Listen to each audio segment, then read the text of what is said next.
Good morning. Now, yeah, on Wednesdays we have relationship conversations, and this one is going to be a zinger if you ask me. Now, there's probably a couple or family living down your street that look absolutely perfect. They have a perfect car, have a perfect family, maybe even have a dog. And there are some couples that try to, live up to the standard of the Joneses that live down the street. Or maybe the ones that just moved away from Ikeja and moved to Ikoyi.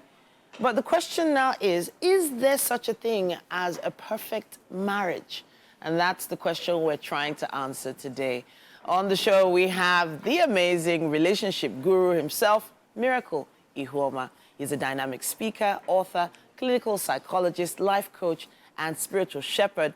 Now, as a conference speaker for over 13 years, he's done so much in terms of clinical psychology. And the books he's written, yeah, you might want to pick up a few. It's really interesting what you've been able to achieve with your platform, by the way. Welcome back to the show. Thank you very much. We've had a really great January with you, Yeah. having really interesting discussions. Thank you so much. Thank you. All right, so this is the question. Is there such a thing as a perfect marriage? That is the first question. That is the main question. That's the topic here. Can you answer it?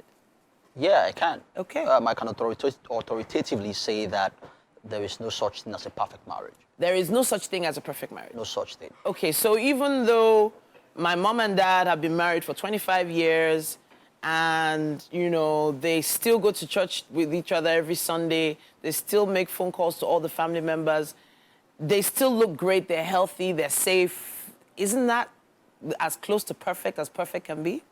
You said close to perfect. Okay. But it's not perfect. All right. Because perfect means without fault. And it's impossible for a marriage to be without fault because a marriage is made up of two imperfect people. Okay. And it takes two to make a marriage work. So there's a man and there's a woman. So except we are saying that they are perfect individuals, then we can then say that they are perfect marriages. So as long as there are no perfect individuals, they can't be a perfect marriage. Because there is no marriage that doesn't have one issue they are dealing with. Now, don't get me wrong, there can be a good marriage. Okay. It can be a great marriage. Okay. It can be a blissful marriage. Okay. It can be a healthy marriage. But all of that is still, not without fault. All of that is still not perfect. Perfection is an illusion. It doesn't exist in this side of eternity. Okay. Right? Because the world is flawed. And if you are born into this world, there is no way you will not be, quote and unquote, corrupted by its flawedness and all of that. So there is really no perfect marriage at the end of the day. But it does feel like there are often perfect men and perfect women in their eyes. Okay, at the wedding, everything just seems perfect. fantastic. Yeah. And she realizes, man, this guy is perfect for her. And he realizes she is perfect for him. So if they are perfect for each other, why are they not creating a perfect marriage? Well, that's an illusion, like I said. Okay. And that's why a lot of marriages fail, because there are a lot of expectations that people have about their partners. Okay. And then when they get into the marriage and discover that this partner cannot live up to that expectation, then frustration sets in. Because what's frustration, basically? Frustration is simply a divergence between your ideal self and your real self. Ideal self being what you hope to achieve. Real self being your present circumstances. So when you have expectations of your marriage and then the reality of what you're living in right now doesn't meet up to that expectation, then frustration sets in. Now, many people who actually seek for divorce, who break up and all of that, are not breaking up and divorcing because their partners are not good enough. Many times it is because they have expectations that their partners cannot meet. So, like they will usually say, love is blind, but marriage opens your eyes, man. Love is blind, but marriage opens your eyes. Yeah. I think I'm going to be tweeting that one. But now let's think about it from this angle. Now, there's someone about to get married, maybe next week or in 2 weeks, and they feel they found the perfect partner. But you've just said there's no such thing as a perfect marriage. So what exactly should they be striving for? What should they be attempting to achieve with this union? Because some people are perfectionists. Yes. They want it all. Exactly. And that's probably why they've waited this long to even get married in the first place. Yeah. They were looking for perfection. Exactly. So what exactly do you feel people should strive to achieve? Yes, so people should strive for excellence. Okay. People should strive for progress. Progress is possible.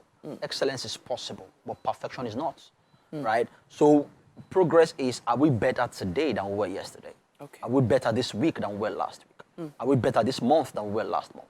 Are we better this year than we were last year? That is progress. The fact that we are moving towards a desired goal, but as long as we exist in this side of eternity, we will never attain perfection. Okay. We can attain excellence. So we can be role models, right? We can get a lot of things right. But because we are human beings, we are prone to mistakes. There will be mistakes along the way. But then if we stick to progress and to excellence, we will definitely, get it right. So now I just talk about goals. It feels like there has to be a period of goal setting or structuring or planning towards these goals. When should this happen? Okay, goal setting should happen from premarital relationships. You should begin to set goals together as partners in a relationship to say, okay, what it is we want to achieve as a union. And then, of course, in marriage, the last time we talked about New Year resolutions here, one of the things I mentioned is that couples should set goals, if possible, yearly. Come together and say, okay, what is it that we didn't achieve last year? What can we achieve this year? How can we get better in our sex life? How can we get better in our relationship with our families? How can we get better in communication? How can we get better in these different areas? Now, that's how to strive for excellence.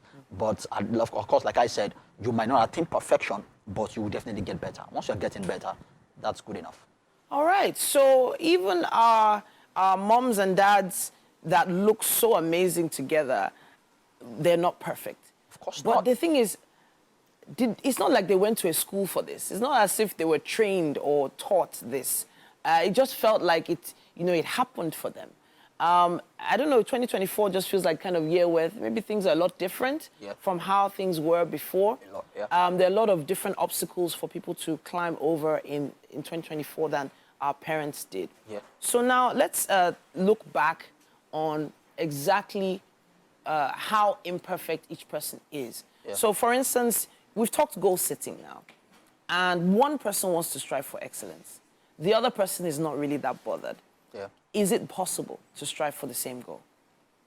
Well, now when it comes to achieving personal goals, your striving for excellence is enough. Okay. But when it comes to achieving marital goals, you need your partner's involvement and commitment as well, because it takes two to make a marriage work. Okay. How well can you build a relationship if the other person is bent on tearing it down?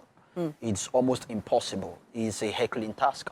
So the two people have to be involved, and that's why many times I tell people not to cast so much aspersions on divorcees, because you never can tell how much effort one partner was put into the relationship. Because if somebody, for instance, is saying, I want to make this work, and the other person is saying, I don't want to make it work, there's nothing you can do, because it's a relationship. It takes two to make it work. So the two people have to be involved and have to give their 100% for them to see that excellence. I know that you have a training coming up. What day is it? What month is it? So I have a training in April, for singles to help them prepare for marriage and to build them generally about life. We're going to be teaching things like, how to heal from baggages, how to deal with past hurts. We're going to teach about how to choose a life partner. We're going to teach on how to develop your life's vision, discover your life's purpose, and things like that. Miracle Ihuoma, it's been an amazing journey with you on the relationship segment. Thank you so much for your contributions. Thank you very much. And yes, we've answered the question as much as we can. There is no such thing as a perfect marriage, but together you can aspire and achieve to stay together forever.